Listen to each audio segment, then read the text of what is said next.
Hello everyone, welcome back the brain builder book. तो कैसे हैं आप सब? उम्मीद करता हूं कि आप सब ठीक होंगे। फ्रेंड्स, आज की ये वीडियो काफ़ी ज़्यादा इंपॉर्टेंट रहने वाली है उन एस्पिरेंट्स के लिए जो अपकमिंग एग्ज़ाम के लिए प्रिपरेशन कर रहे हैं। लेकिन स्पेशली अगर हम बात करें, अगर आप आरपीएफ कांस्टेबल 2025 के लिए पढ़ रहे हैं तो भाई आपके लिए आज की ये वीडियो बहुत ही इंपॉर्टेंट रहने वाली है, क्योंकि आज की इस वीडियो में हम डिस्कस करने जा रहे हैं आरपीएफ कांस्टेबल के टॉप 40 एमसीक्यूज क्वेश्चंस। ओके, सो याद रखिएगा आज की इस वीडियो में 40 प्लस इंपॉर्टेंट क्वेश्चंस जो कि आरपीएफ कांस्टेबल के लिए बहुत ही इंपॉर्टेंट रहने वाले हैं।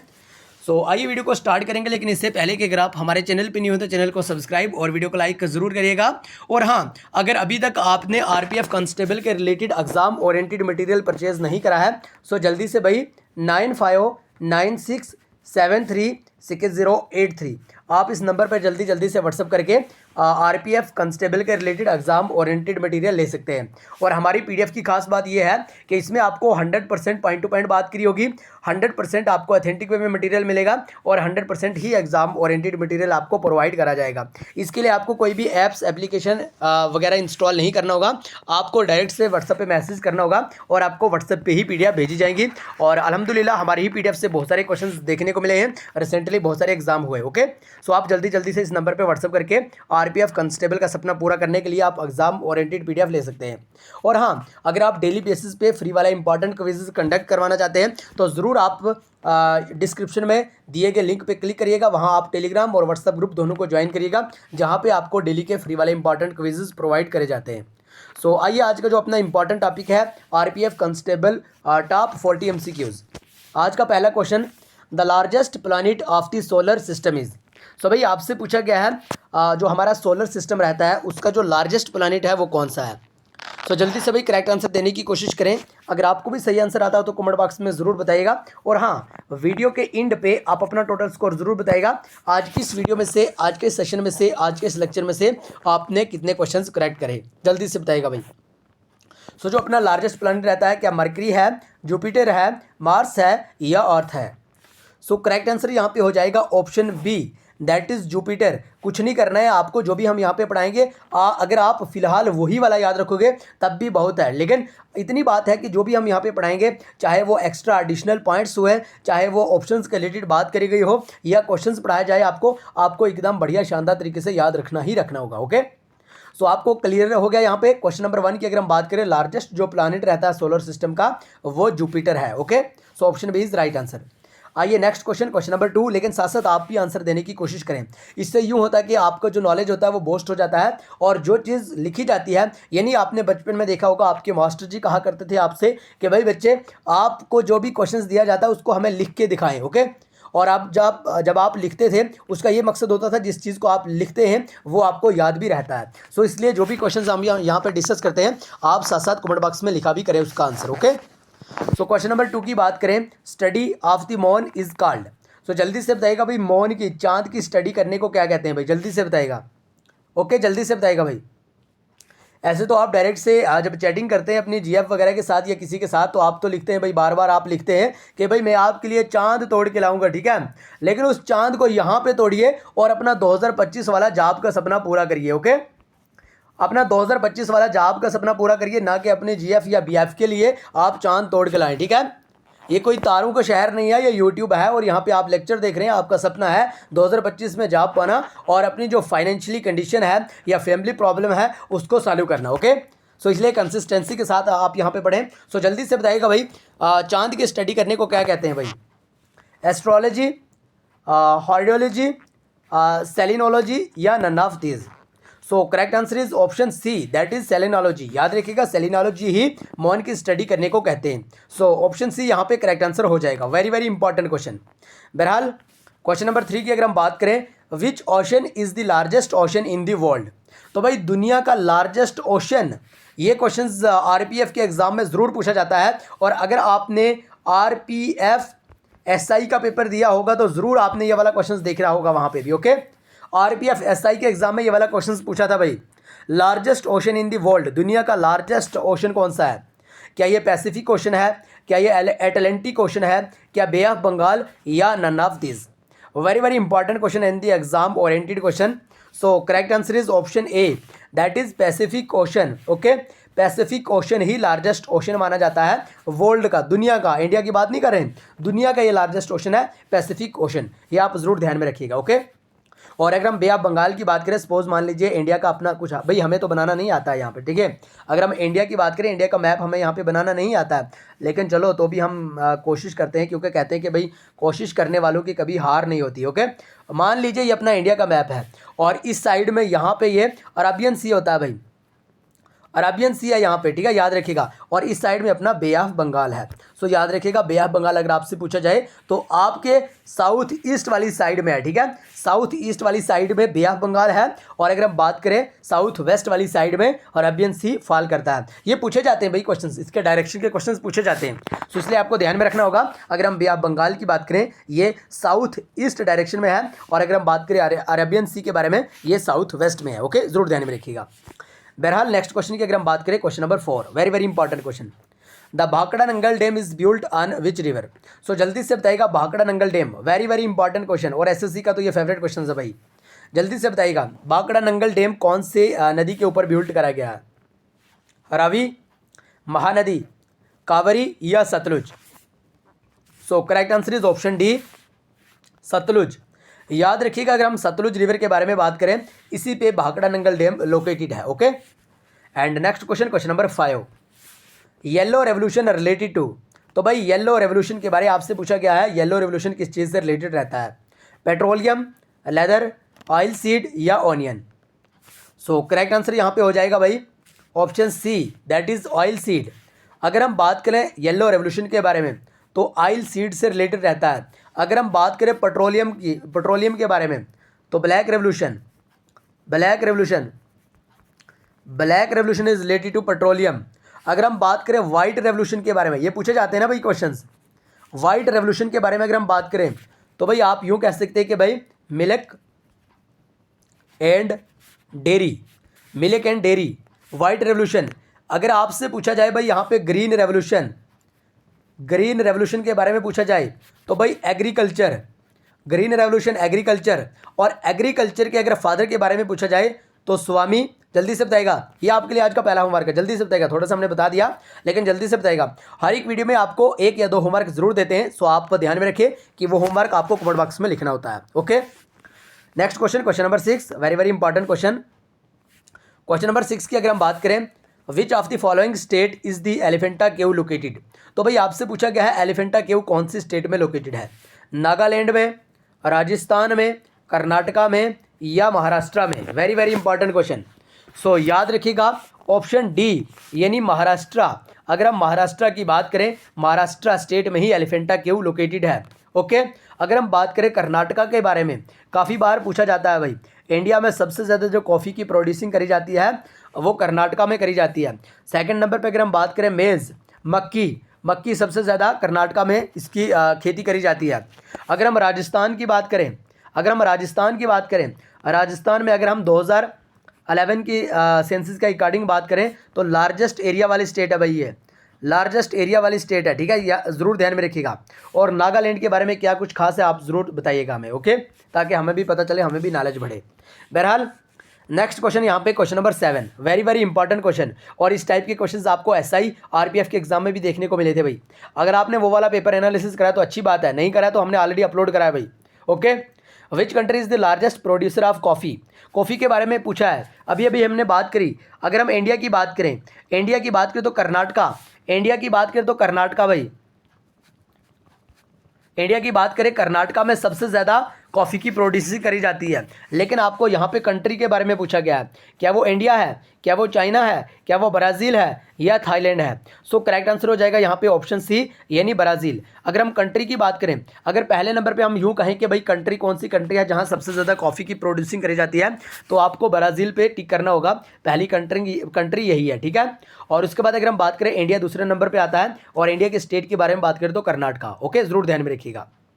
एंड अगर अभी तक आपने एग्जाम ओरिएंटेड मटेरियल आरपीएफ के लिए नहीं लिया है, सो जल्दी से भाई 9596736083 आप इस नंबर पर जरूर व्हाट्सअप करेगा, आपको एग्जाम ओरिएंटेड पीडीएफ आरपीएफ के रिलेटेड मिल जाएंगे। क्वेश्चन नंबर 8 की बात करें, the McMahon line is related to which two countries. तो भाई कौन सी दो कंट्रीज के दरमियान की जो लाइन है उसको मैकमोहन लाइन के नाम से जाना जाता है? इंडिया और Pakistan, India and Tibet, France and Germany, या इंडिया एंड कनाडा। सो यहाँ पे करेक्ट आंसर हो जाएगा option B, that is India and Tibet. अगर हम बात करें इंडिया और चाइना की, तो यहाँ पे मैकमोहन लाइन आपको जरूर ध्यान में रखना ही रखना होगा। Okay, and next question, question number 9, Hussain Sagar lake is located in which state. तो भाई हुसैन सागर लेक के बारे में आपसे पूछा गया है कौन से स्टेट में लोकेटेड है? क्या ये तेलंगाना में है, क्या ये उत्तराखंड में है, क्या ये हरियाणा में है, या मणिपुर में है? सो करेक्ट आंसर यहाँ पे हो जाएगा option A, that is Telangana. याद रखिएगा तेलंगाना में हुसैन सागर लेक। ओके, उत्तराखंड की बात करें gym Corbett national park. Okay, जो कि आपको ध्यान में रखना होगा। हरियाणा की बात करें जल्दी से बताएगा हरियाणा के बारे में। और मणिपुर लोकटक लेक मणिपुर, लोकटक लेक पूछा जाता है Manipur. Okay, and next question, question number 10, which lake is the largest salt water lagoon lake in India. तो भाई कौन सी लेक है जो largest salt water lagoon lake के नाम से जाना जाती है? Pulicat lake, Loktak lake, Chilka lake, या lunar lake. So correct answer यहाँ पे हो जाएगा option C, that is Chilka lake. और चिल्का लेक के बारे में जल्दी से आप हमें कमेंट बॉक्स में बताएगा। आज के लिए आपका दूसरा होमवर्क यही है, चिल्का लेक कौन से स्टेट में लोकेटेड है। Okay, next question, question number 11, which of the following is the capital of Azerbaijan. जल्दी से बताएगा अजरबैजान की अगर हम बात करें, इसकी कैपिटल कहाँ पे है भाई? बीजिंग है, बाकू है, ढाका है, थिम्फू है। सो करेक्ट आंसर यहाँ पे हो जाएगा ऑप्शन बी, यानी बाकू। अजरबैजान की बात करें तो बाकू इसकी कैपिटल है, बीजिंग चाइना की है, ढाका बांग्लादेश की है, थिम्फू भूटान की है। ओके, जरूर ध्यान में रखिएगा। Next question, question number 12, very very important question, the first biosphere reserve in India. तो पहला बायोस्फीयर रिजर्व इंडिया का कौन सा भाई? Nilgiri biosphere reserve, Jim Corbett national park, dry Tortugas biosphere reserve, या none of this. So correct answer यहाँ पे हो जाएगा option A, that is Nilgiri biosphere reserve. याद रखिएगा ऑप्शन ए यहाँ पे करेक्ट आंसर हो जाएगा। नीलगिरी के बारे में बात करें तो ये पहला बायोस्फीयर रिजर्व माना जाता है इंडिया का। क्वेश्चन नंबर 13, लेकिन जल्दी से एक बार आप कमेंट बॉक्स में अपनी इंपॉर्टेंट राय जरूर दीजिएगा। और हाँ, वीडियो को लाइक और चैनल को सब्सक्राइब जरूर करिएगा मोर अपडेट के लिए एंड मोर इस टाइप की और भी वीडियो के लिए। हु सेड दिल्ली चलो। तो भाई किन के द्वारा कहा गया था, किन के द्वारा ये इंपॉर्टेंट स्लोगन दिया गया था दिल्ली चलो का? रविंद्रनाथ टैगोर, पंडित जवाहरलाल नेहरू, सुभाष चंद्र बोस, या none of this. So correct answer is option C, that is Subhash Chandra Bose. याद रखिएगा सुभाष चंद्र बोस के ही द्वारा ये कहा गया था कि भाई दिल्ली चलो। ओके, दिल्ली चलो का नारा इन्होंने लगाया था। And next question, question number 14, which article is related to the organisation of village panchayat. तो भाई कौन सा आर्टिकल है जो विलेज पंचायत से रिलेटेड है भाई? वेरी वेरी इंपॉर्टेंट क्वेश्चन, और इस टाइप के क्वेश्चन अमूमन आरपीएफ के एग्जाम में देखे जाते हैं भाई। आर्टिकल 24, आर्टिकल 14, आर्टिकल 40, या आर्टिकल 15। सो करेक्ट आंसर यहाँ पे हो जाएगा option C, that is article 40। याद रखिएगा आर्टिकल 40 के बारे में अगर हम बात करें, ये पंचायत से रिलेटेड हो जाता है भाई। आर्टिकल 40 की अगर हम बात करें, आर्टिकल 40 की बात करें, ये पंचायत से रिलेटेड हो जाता है। आर्टिकल 14 की अगर हम बात करें, इक्वलिटी बिफोर लॉ। आर्टिकल 15 की अगर हम बात करें, देयर इज नो डिस्क्रिमिनेशन, ठीक है, there is no discrimination on the creed, colour, sex, अगर हम बात करें रिलीजन। ओके, ये इन सारे पे जो भी डिस्क्रिमिनेट होता है इसके रिलेटेड बात करेगी। और आर्टिकल 24 में क्या कुछ खास है? आर्टिकल 24 में यूँ कहा गया कि कोई भी जो भी बच्चे होते हैं जो फैक्ट्रीज वगैरह में काम करते हैं, ठीक है, और उनके लिए इंपॉर्टेंट आर्टिकल 24 में लिखा गया। ये जितने भी हम एडिशनल इन्फॉर्मेशन आपको यहाँ पे देते हैं ना, ये भी आपको ध्यान में रखनी है। इसी को तो भाई प्रीवियस ईयर पेपर लगाना कहते हैं। जाइए, आप जब भी किसी भी टॉपर से ये एडवाइस लेंगे कि भाई हम किस तरह से तैयारी करें, किस तरह से हम टॉपर वाली लिस्ट में आएँ, तो आपको यही एक बेस्ट एडवाइस देंगे। कहेंगे कि भाई सबसे पहले आप प्रीवियस ईयर पेपर को देखें, प्रीवियस ईयर पेपर का एनालिसिस करें, ज़्यादा से ज़्यादा MCQs लगाएं। ओके, और उसका मकसद क्या होता है भाई? ये थोड़ा आता है कि जो भी आपको प्रीवियस ईयर पेपर में पूछा जाता है वही बार बार रिपीट होता है। नहीं जनाब, ये बिल्कुल ऐसी बात नहीं होती है। बात यूँ होती है कि प्रीवियस ईयर, सपोज मान लीजिए ये वाला क्वेश्चन प्रीवियस ईयर पेपर में पूछा था। ओके, अब आपको क्लियर पता है कि भाई इस क्वेश्चन का आंसर ऑप्शन सी है, यानी आर्टिकल 40 है। अब भाई ज़रूरी तो नहीं है कि हर बार ही आपको यही वाला क्वेश्चन पूछा जाए, लेकिन प्रीवियस ईयर पेपर लगाने का मतलब यूँ होता है कि आपको देखना है आर्टिकल 24 में क्या कहा है, आपको देखना है आर्टिकल 14 में क्या कहा है, आपको देखना आर्टिकल 40 में क्या कहा है, आपको देखना आर्टिकल 15 में क्या क्या है, आपको देखना विलेज पंचायत में क्या कहा गया, ठीक है। आपको देखना जितनी भी ऑर्गेनाइजेशन है वो कहाँ पे, उनका हेड क्वार्टर कहाँ पे है, कौन सी ऑर्गेनाइजेशन कहाँ पे एस्टेब्लिश हुई, ओके। आपको देखना आर्टिकल जितने भी हैं कौन कौन से आर्टिकल हैं और कौन कौन से आर्टिकल में क्या कहा गया है। ये होता है प्रीवियस ईयर लगाने का मेन मकसद, ओके। यानी क्वेश्चंस के रिलेटेड जितने भी पॉइंट्स लिखे जाते हैं, जितने भी वर्डिंग है, उनके बारे आपको देखना है, उनके बारे आपको पढ़ना है, और ऑप्शंस के रिलेटेड भी कहीं ना कहीं आपको जरूर ध्यान में रखना। इसी को कहते हैं कि प्रीवियस ईयर पेपर लगाइए, ओके। आई होप कि आपको यहाँ तक क्लियर हो गया। आइए भाई देखिए, गाइड करना भी हमारा फर्ज बनता है, थोड़ी सी वीडियो लंबी जरूर रहती है, लेकिन हम चाहते हैं कि हमारे एस्पिरेंट को कहीं पे भी कोई भी डाउट ना हो। अगर आपने क्लिक करा है हमारी वीडियो पे, आप हमारी वीडियो पे आए हैं, आपको ये एक विश्वास है, आपको एक ट्रस्ट है कि सर अच्छे से पढ़ाएंगे, सर अच्छे से गाइड करेंगे, तो अगर हम वो वाला ट्रस्ट आपका भूल जाएँ और इधर से उधर भटकें तो भाई वो हमारे लिए भी बेहतर नहीं रहता है, और हम समझते हैं कि ये भी हमारा फ़र्ज़ नहीं है, ओके। सो इसलिए जितना हम तक होगा इंशाल्लाह हम ज़रूर कोशिश करेंगे कि आपको बढ़िया से बढ़िया कंटेंट विद गाइडेंस दी जाए, ओके।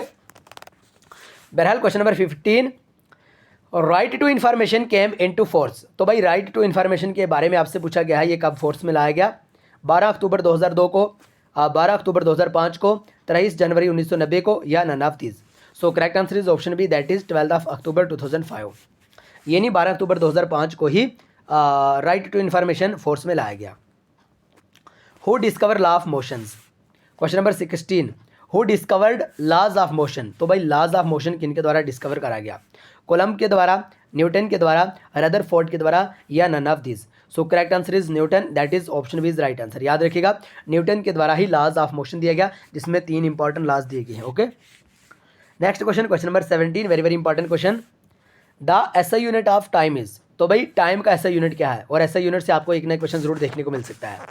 किलोग्राम, एम्पियर, मीटर, या second? So correct answer is option D, that is second. याद रखिएगा अगर हम बात करें टाइम की तो टाइम का ऐसा यूनिट रहता है सेकंड, ओके। याद रखिएगा, वेरी वेरी इंपॉर्टेंट क्वेश्चन।